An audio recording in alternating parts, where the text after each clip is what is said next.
వేకువ వాక్యము లూకాసు వార్త 12వ అధ్యాయము 30వ వచనం. ఈ లోకపు జనులు వీటన్నిటినీ వెదుకుదురు, ఇవి మీకు కావలసి ఉన్నవని మీ తండ్రికి తెలియను. ప్రభునందు ప్రియులారా, ఈ ఉదయకాల సమయంలో దేవుడు మనతో మాట్లాడుతున్న మాట, ఇవి మీకు కావలసి ఉన్నవని మీ తండ్రికి తెలియను. And your father knoweth that you have need of these things. మీ తండ్రి, ఆయన పరలోకపు తండ్రి.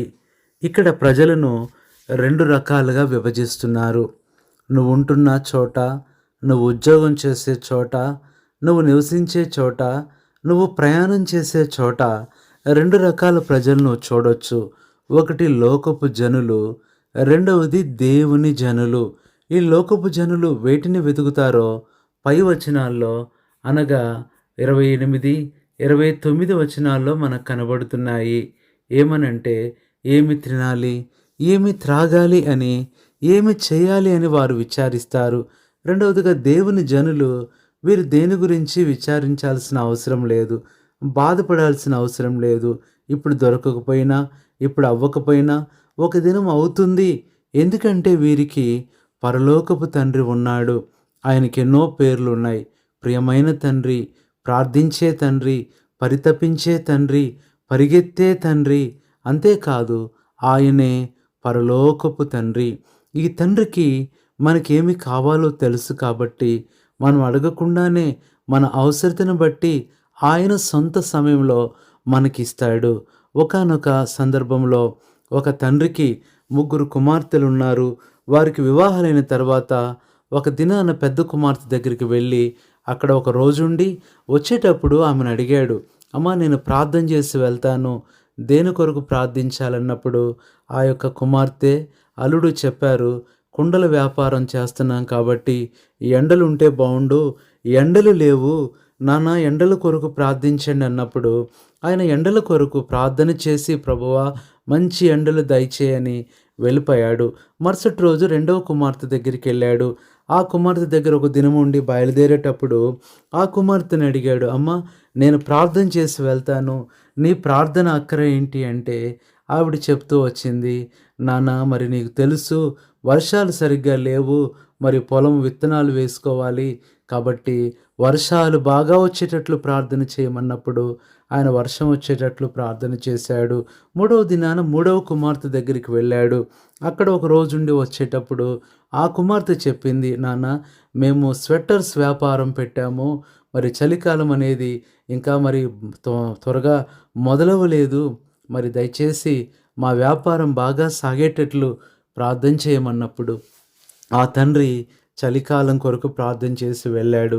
తన ఇంటికి వెళ్ళిపోయిన తర్వాత భార్య అడిగింది, ఏమనంటే, పిల్లలు ఎలా ఉన్నారు అంటే చెప్పాడు, 3 కుమార్తెలు 3 అవసతుల్లో ఉన్నారు, మరి 3 కొరకు ఇలా ప్రార్థించానన్నప్పుడు ఆమె అనింది, ఎందుకలా మరి చేశారు, మరి వర్షం వస్తే ఒకరికి ఇబ్బంది, ఎండొస్తే ఇంకొక ఇద్దరికి ఇబ్బంది, చలొస్తే మరిద్దరికి ఇబ్బంది అన్నప్పుడు, ఏమో ప్రభు చిత్తం జరుగునుగా కానీ మరి ప్రార్థన చేశానని చెప్పాడు. ప్రియులారా, కొంతకాలం అయిన తర్వాత మరి ఒక ఉత్తరం వాళ్ళకు వచ్చింది. ఆ ఉత్తరంలో పెద్ద కుమార్తె రాసింది. ఏమని రాసిందంటే, నాన్న, నువ్వు ప్రార్థన చేసి వెళ్ళిన మరి కొన్ని దినాలకే దేవుడు ఎంతగానో మరి ప్రార్థన ఆలకించి ఈ ఎండలు వచ్చాయి, మా ఊరిలో చాలా బాగా ఎండలు వచ్చాయి, మా వ్యాపారం బాగా జరిగింది, మరి చాలా కుండలు అమ్ముడయ్యాయి, చాలా రుణాలు కూడా తీర్చబడ్డాయని చెప్పినప్పుడు మరి ఎంతో సంతోషించాడు. అయితే మిగతా 2 కుమార్తెల గురించి దిగులు పడుతున్నప్పుడు కొన్ని రోజుల తర్వాత రెండవ కుమార్తె నుంచి కూడా ఉత్తరం వచ్చింది. ఏమని వచ్చిందంటే, నాన్న, నువ్వు ప్రార్థన చేసి వెళ్ళావు, దేవుడి దయ వల్ల మంచి వర్షాలు పడ్డాయి, మేము విత్తనాలు వేసాము, పంట బాగా పండింది, దేవుడు మమ్మల్ని ఎంతో దీవించాడు, రుణాలన్నీ తీరిపోయాయి, దేవునికే కృతజ్ఞతలను రాసినప్పుడు, సరే ఇద్దరికీ దేవుడు చేశాడని ప్రభువును స్తుతిస్తుంటే, మూడవ కుమార్తె విషయం ఎలా అనుకున్నప్పుడు మరి కొన్ని దినాల తర్వాత మూడవ కుమార్తె దగ్గర నుంచి ఒక ఉత్తరం వచ్చింది. ఆమె కూడా, ప్రభువుకు వందనాలు తండ్రి, నీకు కూడా కృతజ్ఞతలు, నువ్వు ప్రార్థన చేసి వెళ్ళావు, దేవుడు నువ్వు వెళ్ళిన కొన్ని దినాలకే ఆ చలికాలం అనేది ఆ సమయ ప్రకారం ప్రారంభమైపోయింది, మా స్వెటర్స్ వ్యాపారం చాలా బాగా జరిగింది, దేవుడు మమ్మల్ని దీవించాడు అన్నప్పుడు ప్రియులారా, ఆ తల్లి ఆశ్చర్యపోతూ వచ్చాడు. ఎలాగా మరి దేవుడు అలా చేశాడు అంటే, నిజంగానే దేవుడు ఎంత గొప్పవాడో చూడండి. ఆ తండ్రి ఆ పిల్లల కొరకు ఎవరికి ఏది అవసరమో, ఏది కావాలో అలా ప్రార్థించినప్పుడు, ఆ ప్రార్థన ఆలకించిన పరలోక తండ్రి, ఆయనే పరమ తండ్రి, మొదటి కుమార్తెకు అవసరమైన ఎండలు వారికిచ్చాడు. రెండవ కుమార్తెకు అవసరమైన వర్షాలిచ్చాడు. మూడవ కుమార్తెకు అవసరమైన ఆ చలిని కూడా ఆయన పుట్టించాడు. ప్రియ సహోదరి, సహోదరుడా, ఎంత గొప్ప దేవుడు! పక్కపక్క గ్రామాల్లోనే, ఒక గ్రామంలో ఎండ, ఒక గ్రామంలో వర్షం, మరొక గ్రామంలో చలిని ఇచ్చిన దేవుడు. ఇలాంటి వాతావరణాన్ని అదుపు చేసి మనకి అనుకూలంగా మార్చగల దేవుడు ఉన్నప్పుడు నీ పరిస్థితులు మారలేవా? నీ యొక్క జీవితాన్ని మార్చలేడా? నీ సమస్యలు మార్చలేడు అనుకుంటున్నావా? నువ్వు చేయవలసిందల్లా ఆ పరలోకపు తండ్రిని నమ్ము. నీ అవసరత ఏదో చెప్పు. ఇది జరగదు అని నువ్వు అనుకోవద్దు. దేవుడు తప్పనిసరిగా ప్రతిదీ జరిగిస్తాడు. ఆయన నీతో ఉన్నాడు. నిన్ను ప్రేమిస్తున్నాడు. ఈ దినము దేని గురించి దిగులు పడుతున్నావో, దేని గురించి విచారపడుతున్నావో, ఏది దొరకలేదని బాధపడుతున్నావో, ఏది కోల్పోయానని ఏడుస్తున్నావో, దేని కొరకు ఎదురు చూస్తున్నావో, ఇది నీ తండ్రికి తప్పనిసరిగా తెలుసు. అది నీ తండ్రికి తెలియను. తప్పనిసరిగా నీకు ఇస్తాడు, సహాయం చేస్తాడు. అలాగా సహాయం చేసి నువ్వు అనుకున్నది పొందాలని నీ కొరకు మేము కూడా ప్రార్థన చేస్తాం. పరిశుద్ధుడైన తండ్రి, ప్రభువైన యేసుక్రీస్తు నామములో వందనములు చెల్లిస్తున్నాం.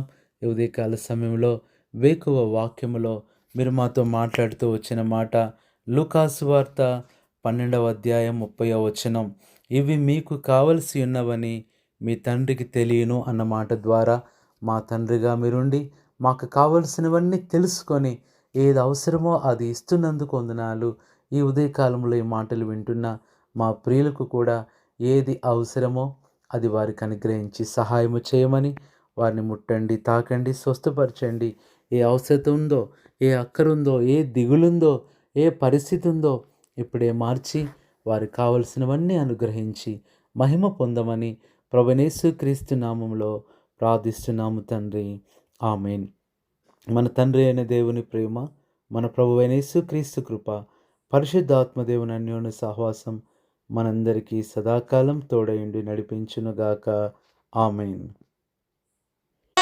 ప్రభునందు ప్రియమైన సహోదరి, సహోదరు,